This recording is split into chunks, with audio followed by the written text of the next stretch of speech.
Hi guys, welcome back. So today we are talking about prenatal care. So prenatal care, it's basically a type of preventative healthcare whereby the treatments or the care is delivered via medical consultation. So the expectant mothers go to their GPs or to their healthcare provider and they get checkups during pregnancy. So during these sort of consultations, what happens is the doctors give advice and guidance to the expectant mothers on various things. For instance, like how to manage healthy lifestyle during pregnancy, and they get given information about like the physiological and biological changes that they can expect to happen during pregnancy. Information on like certain types of medications they can and cannot take, and other screening assessments as well for the babies. So prenatal care is really important because it obviously encourages health maintenance of the mother, as well as it increases like the likelihood of the infant receiving like timely care if needed. Also, prenatal care is important because the relationships that the doctors develop with the expectant mothers, usually that relationship lasts until after the pregnancy, until the mothers have like their own families. So in this video I'd like to address like two things. So the first one is preconception care. So this is the consultation, so the type of care that like expectant mothers or women wanting to have children get before conception. That's why it's preconception care. And the next one is the actual prenatal care, so the care that they receive during pregnancy. So the preconception visit usually happens 3 to 6 months before conception. So it's used to maximize the expectant parents' health, safety, and well-being prior to conception. So some of the issues that are addressed during a preconception visit include minimizing like occupational health risks, as well as like environmental exposures, prescribing folic acid and other supplements and vitamins that may be necessary during pregnancy, maximizing like chronic illness care, for instance, maternal diabetes care. Also, like reviewing the current medications just to assess their safety, and if there are any alternatives. For instance, the physician would go through the expectant parents about those type of medications as well during a preconception visit. And finally, improving health habits. So addressing issues like smoking, tobacco use, illicit drug use, and alcohol use. As I said at the beginning, one of the issues addressed during a preconception visit is minimizing health risks. So minimizing like environmental exposures, to be more specific, because some environmental agents are really harmful to the fetus during pregnancy. So for instance, things like solvents, so fertilizers, pesticides, paint thinners, as well as heavy metals like mercury, arsenic, lead. Also, ionizing radiation and chemotherapeutic agents can also be harmful to the fetus. The second issue addressed during preconception visit is the prescription of folic acid. So it has been shown that children of mothers who consume at least 400 micrograms of folic acid during early pregnancy have 3 times the decrease in the risk of developing any neural tube defects. And folic acid can be obtained from dietary sources like leafy green vegetables, as well as like fortified whole grains. But the easiest way to ensure that the mother or the woman wanting to have a child gets adequate folic acid is through the supplementation, so through a prenatal folic acid vitamin. The third issue is maximizing chronic illness care. So for instance, maternal diabetes. So it has been shown that children of mothers with diabetes are like 4 times more at risk of having congenital malformations. And the recommended fasting blood glucose level during pregnancy should be between 4 and 7 millimoles per liter. Also, those mothers who receive prenatal care and diabetes have reported fewer major and minor birth anomalies and malformations compared to those who aren't receiving such care. The fourth issue is improving health habits. So this involves reviewing the patient's tobacco use, illicit drug use, as well as alcohol use. So with smoking has been associated with a lot of adverse effects during pregnancy, including placental abruption, sudden infant death syndrome, as well as stillbirth. And the cessation actually resulted in the 11% decrease in stillbirth and 5% decrease in neonatal deaths. In terms of alcohol, the CAGE questionnaire can be used to screen for alcohol usage during pregnancy, and binge drinking, which is defined as more than 5 drinks in one sitting for women, have been shown to contribute to the development of fetal neural defects compared to like a non-binge usage of alcohol. So there is not really a quantified proven amount of alcohol that's safe to use in pregnancy, so typically abstinence is suggested. Also, within the topic of alcohol, disulfiram, which is a drug, it's used to support the treatment of chronic alcoholism, should not be used during pregnancy because it can lead to some fetal abnormalities. The final issue we discussed during a preconception visit is the review of medications to assess their safety during pregnancy. So this involves reviewing all sorts of medications, including like prescription medications, over-the-counter medications, even herbal supplements and like vitamin supplements that the woman is taking or is planning to take.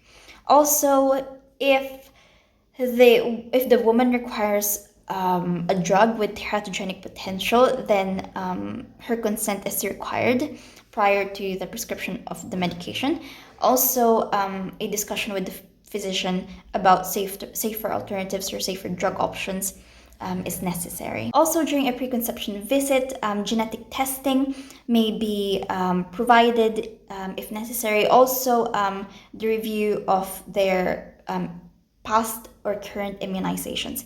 So with genetic screening, individuals with a high risk of fetal anomalies or genetic disorders are counseled about their condition or about the potential of the babies having birth defects or genetic disorders if they're planning for future pregnancies. Also, these couples, they are informed about the genetic screening or the genetic tests available, again, if needed.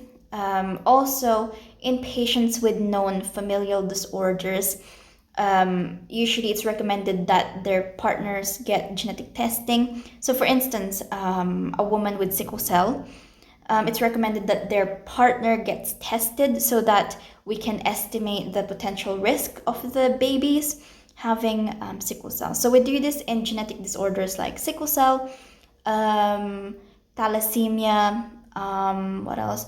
Cystic fibrosis. So those kind of genetic disorders. And last but not the least, immunizations, very essential and important component of preconception visits. So what we do is basically we update their immunization records. The most important things to remember is that we screen all women for rubella susceptibility, and non-immune mothers they should be given MMR vaccine. Also, we document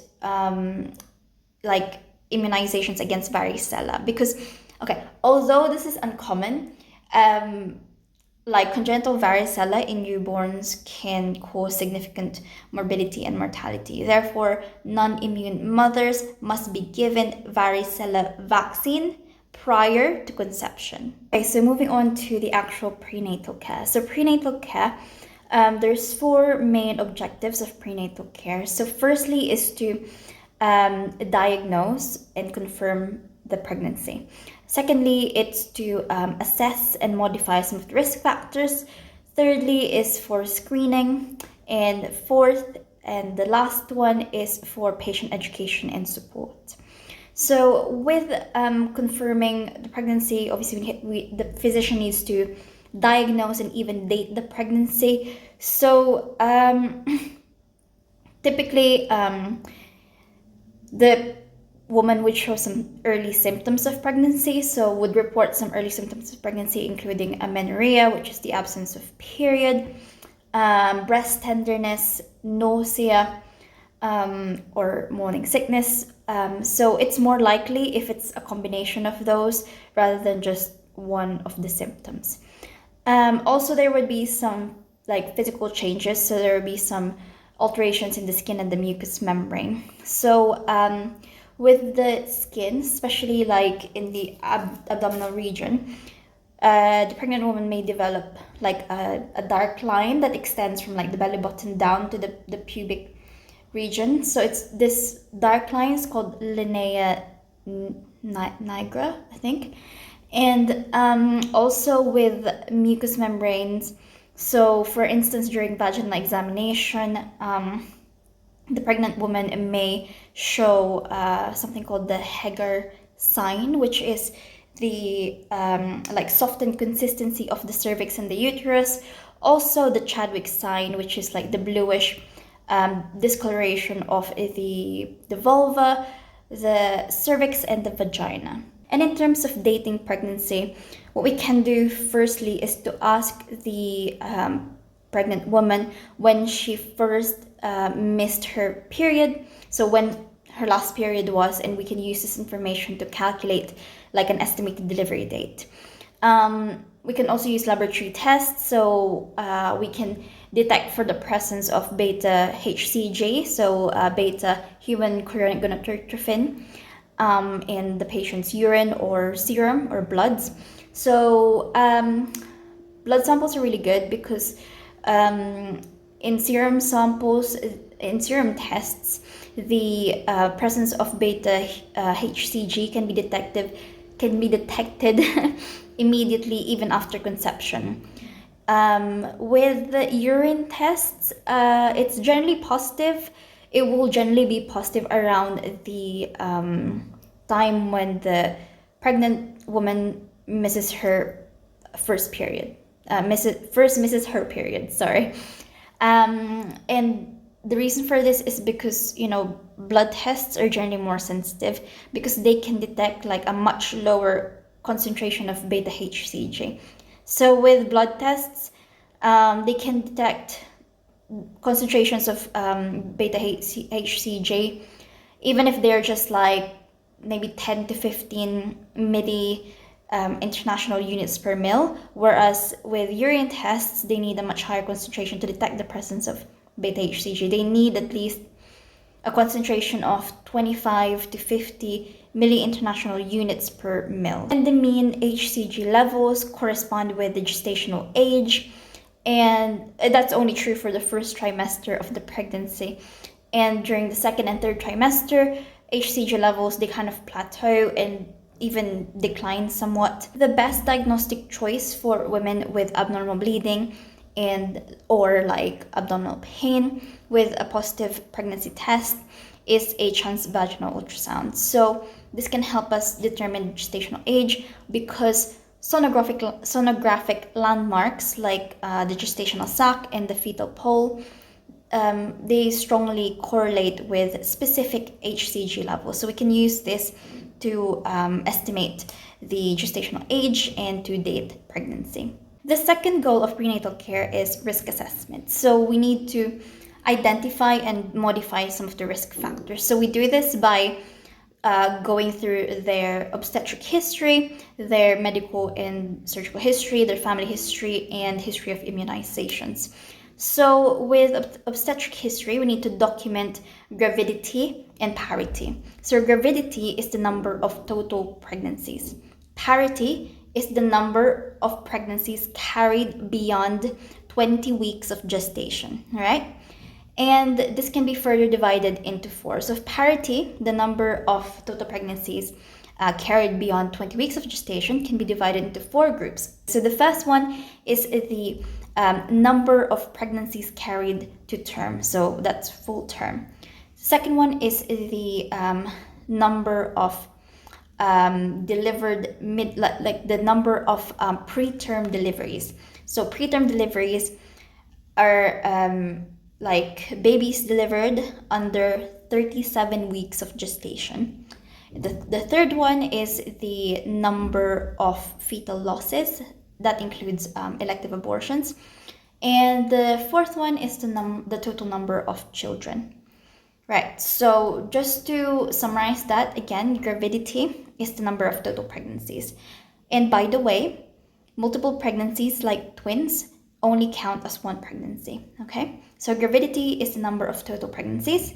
Parity is the number of pregnancies carried beyond 20 weeks of gestation. And that can be further divided into four.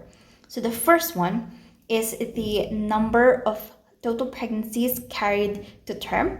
The second one is the number of preterm deliveries, so under 37 weeks of gestation. Third one is the number of fetal losses, including elective abortion. And the last one is the total number of children. Also for obstetric history, we need to document any history of previous spontaneous or elective abortions, as well as the gestational age at the time of loss. We need to document methods of delivery for their previous pregnancies.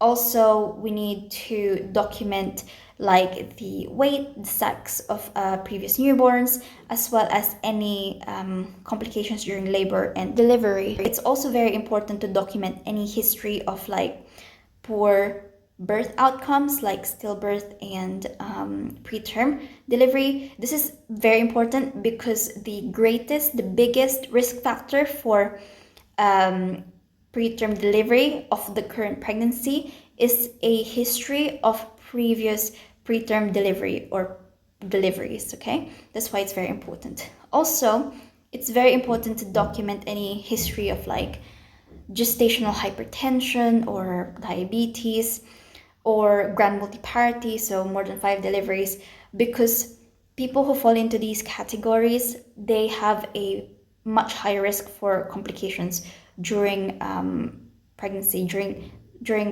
delivery. The next part of a risk assessment is obtaining their medical and surgical history. So for medical history, we need to ask about history of hypertension, diabetes, any cardiovascular diseases, renal, thyroid dysfunction, specific infectious diseases that can adversely affect their pregnancy.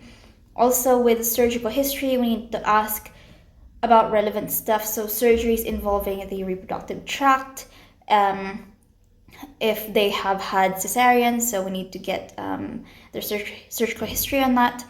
If they've had previous surgery for an ectopic pregnancy, for instance, that's also very important.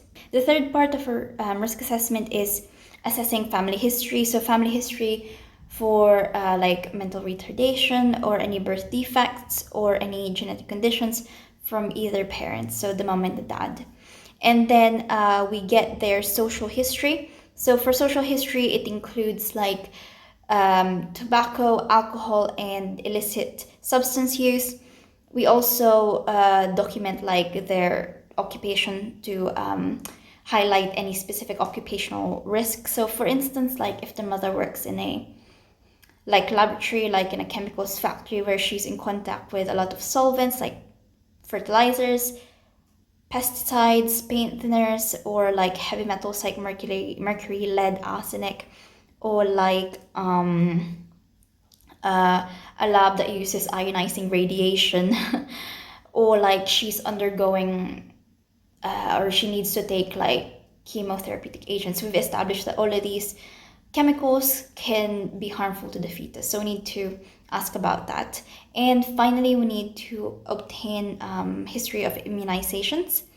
So we basically just keep an updated record of that, and if the woman needs like topping up with any vaccinations, or if they need, for example, MMR or like varicella vaccine, we give them that. And also we document their use of like supplementations like folic acid and calcium. The third goal of prenatal care is screening. So for screening, we do 3 different things. We do physical examination, we do lab testing, and we do genetic testing. So firstly, let's talk about the first trimester of pregnancy, which is a very critical time, because during this time, it's mostly when most of the majority of the organogenesis or the formation of the organs happen. Also during this time, the fetus is the most susceptible to like teratogenic insults. The first trimester of pregnancy is defined as the first 13 weeks of pregnancy. So firstly, we do physical examinations. So we take their blood pressure first and foremost.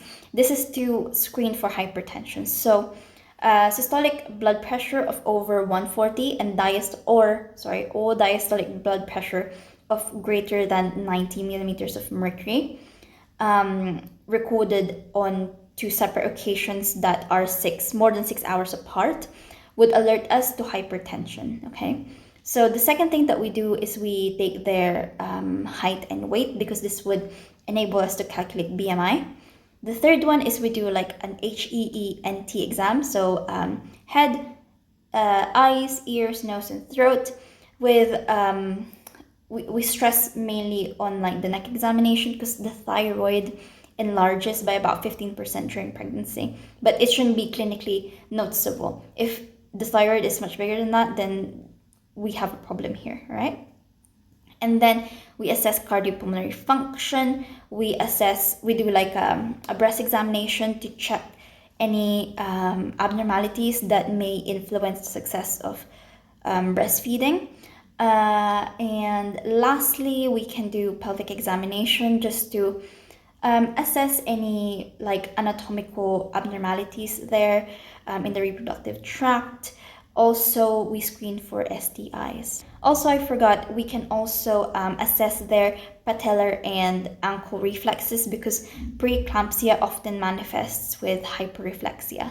The second component of screening during the first trimester of pregnancy is lab testing. So we can test for so many different things. So we can test for like their blood type. So we could do ABO blood testing to identify their blood type. And also we could test for their rhesus factor, their RHD factor. This is done to prevent like hemolytic disease in newborns and to help us identify any potential problems if they do need like a transfusion, for example, during delivery. We could also test for their hematocrit and their hemoglobin. So we test for hematocrit because in pregnancy, blood volume increases, which may lead to dilutional anemia. We could also test for hemoglobin, like I said, again to screen for anemia, because one of the most common causes of anemia is iron deficiency anemia, which is common in pregnancy. And we give iron supplements if the hemoglobin is below, I think, 11 grams per deciliter to the patients, okay? And we can also test for like syphilis, because syphilis, you run the risk of vertical transmission and as well as preterm delivery. Also, we screen for Hep B surface antigen because, again, because of that risk of vertical transmission, and infants who become chronic carriers of Hep B, they can develop like liver cirrhosis, active hepatitis, and even hepatocellular carcinoma. Also, we screen for rubella. So rubella, very important to screen for this because this can cause sensory neural deafness, it can cause cataracts, it can cause encephalopathy, and even cardiac abnormalities.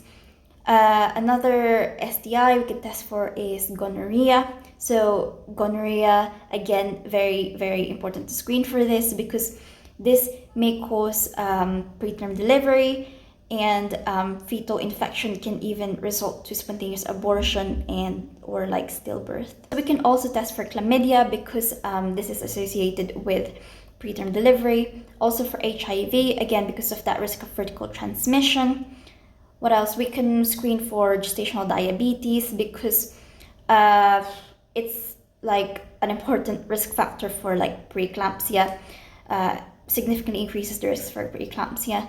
Also increases the risk of like high fetal weight. On the other hand, low fetal birth weight can be linked to many factors. So for example, we need to test their we need to do like a urine culture to test for asymptomatic bacteriuria, which can be associated with low birth weight. Lastly, we can do a pap smear just to check for any cervical dysplasia or cancer.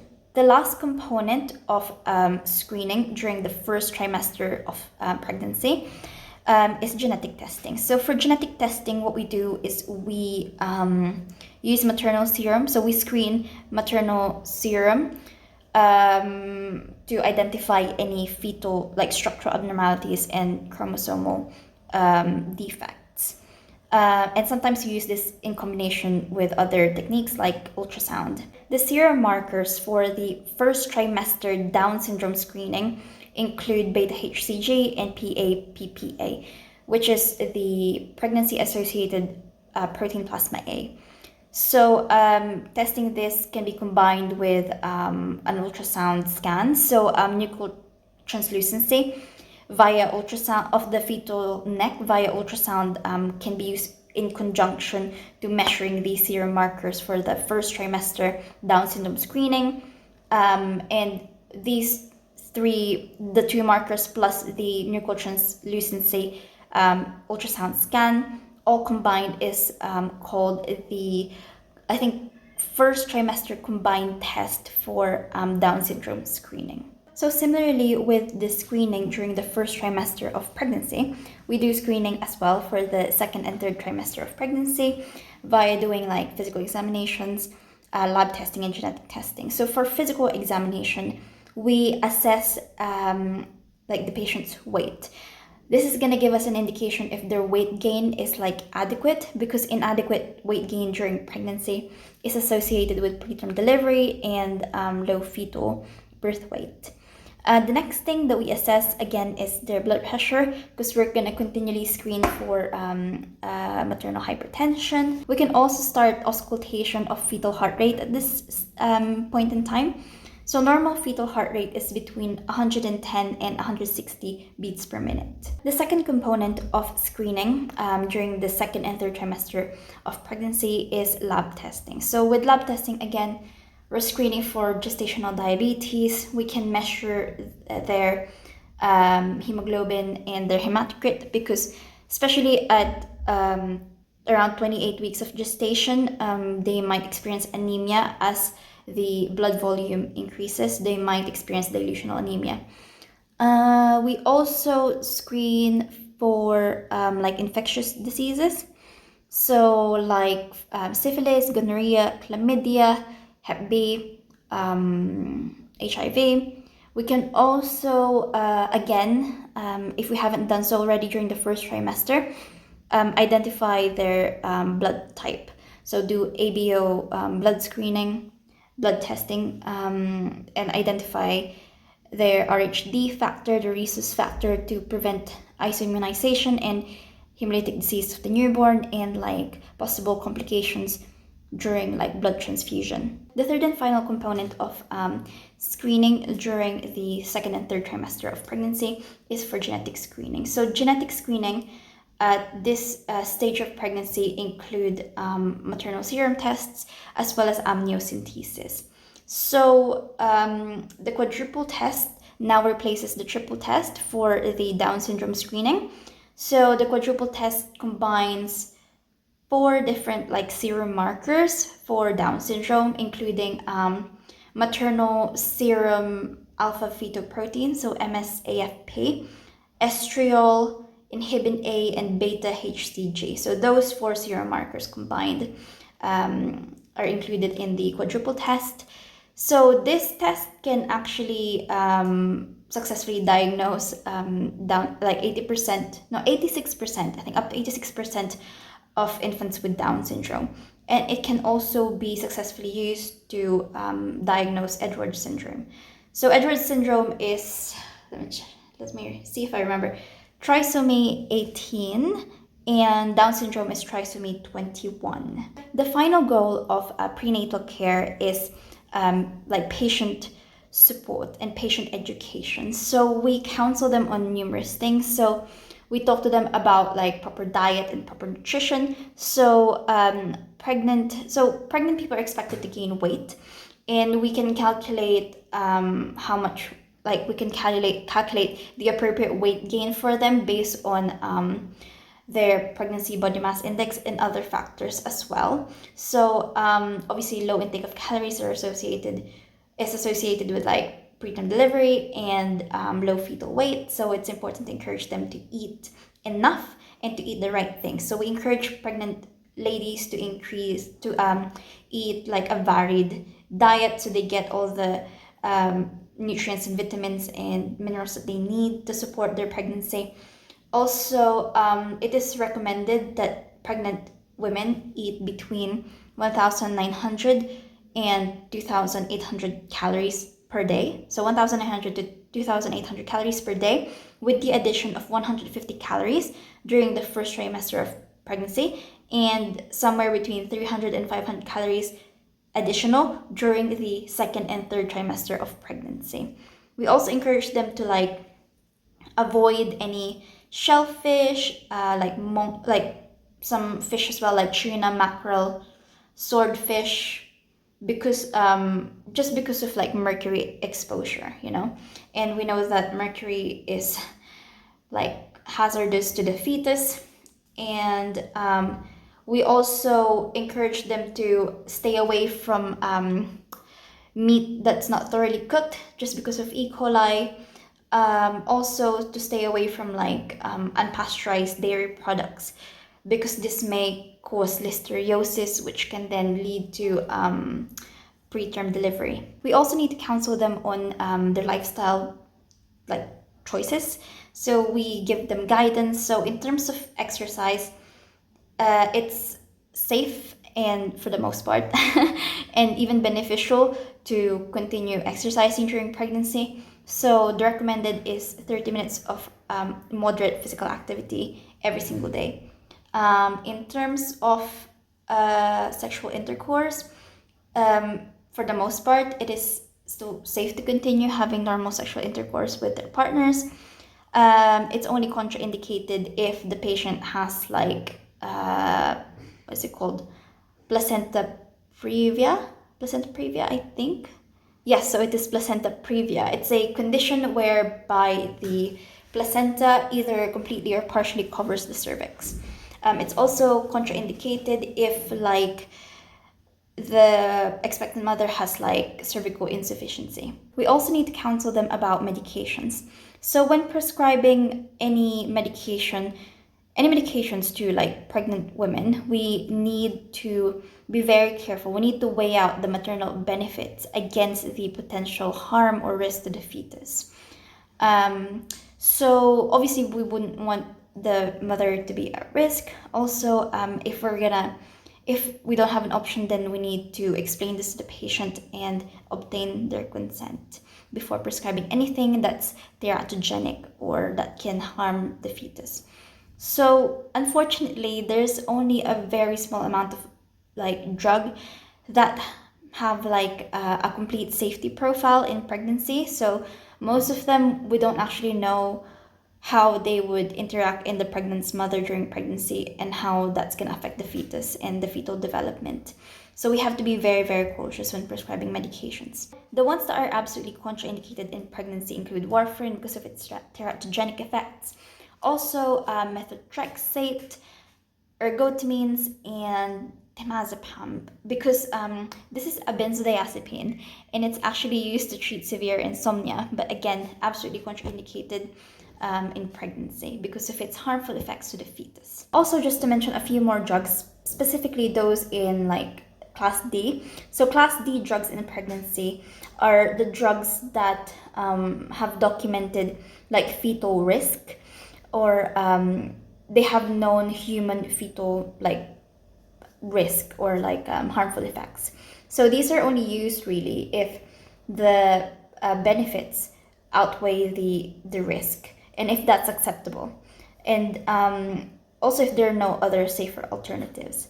So class D drugs include most benzodiazepines, most anticonvulsants, tetracyclines, sulfonamides during the third trimester of pregnancy, ACE inhibitors, ARBs, lithium, and nicotine in any form like patches, sprays, or even inhalers. The next thing that we need to counsel patients on is intimate partner violence. So this actually affects 20% of pregnant women.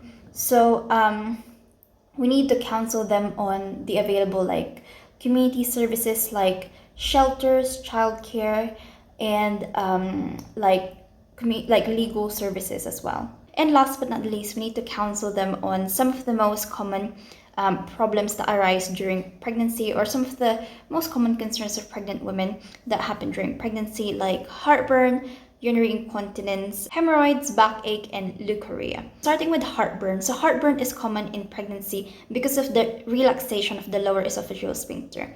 And this is due to progesterone. So if it's really bad, we can prescribe antacids. The second concern is urinary incontinence. Usually it's stress incontinence. So for this, we can recommend Kegel exercises to strengthen their pelvic floor muscles, and usually the stress incontinence resolves after pregnancy anyway. The next most common complaint is backache. Backache, you just need to reassure them it's completely normal because of the compensatory lordosis due to the enlarging uterus. Also, during pregnancy, the ovaries and placenta, they release relaxin, which loosens up like the ligaments in the pubic symphysis, the back, and the pelvis. And the last one is leukorrhea. So leukorrhea, basically, it's just secretions from the vagina that is typically whitish or yellowish in color, but they may be heavier than usual. This may be normal, indicating just an increase in blood flow in the vagina and the increase in estrogen, or it can be a sign of infection. Just really briefly, I want to touch on some special topics, including like preterm delivery or early pregnancy loss, and ectopic pregnancy, as well as post-term or post-date pregnancy. So for early pregnancy loss, some of the risk factors include like an increase in age, certain infectious diseases like chlamydia, syphilis, gonorrhea, like immunologic dysfunction, as well as previous history of spontaneous abortion and smoking.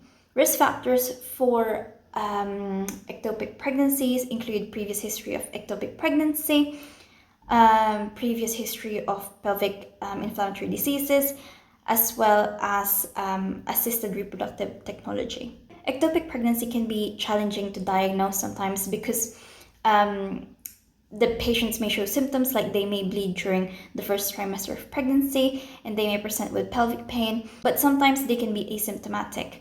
So it's really important to be able to diagnose ectopic pregnancy early on. So one way to do this is to use an ultrasound. So an ultrasound may show us fetal heartbeat that's outside of the uterus, which indicates an ectopic pregnancy. The next special topic is post-date or post-term pregnancy. So 1 out of 10 pregnancies continue on to 42 weeks. So pregnancies that extend to 42 weeks and beyond is called post-term pregnancy, right? whereas post-date pregnancy are just pregnancies that extend beyond the estimated due date. So they're similar, but that's the main difference. And with this, basically, what happens is it really depends on so many factors how they manage this. But in most cases, the induction is advocated just to reduce any adverse maternal and fetal outcomes.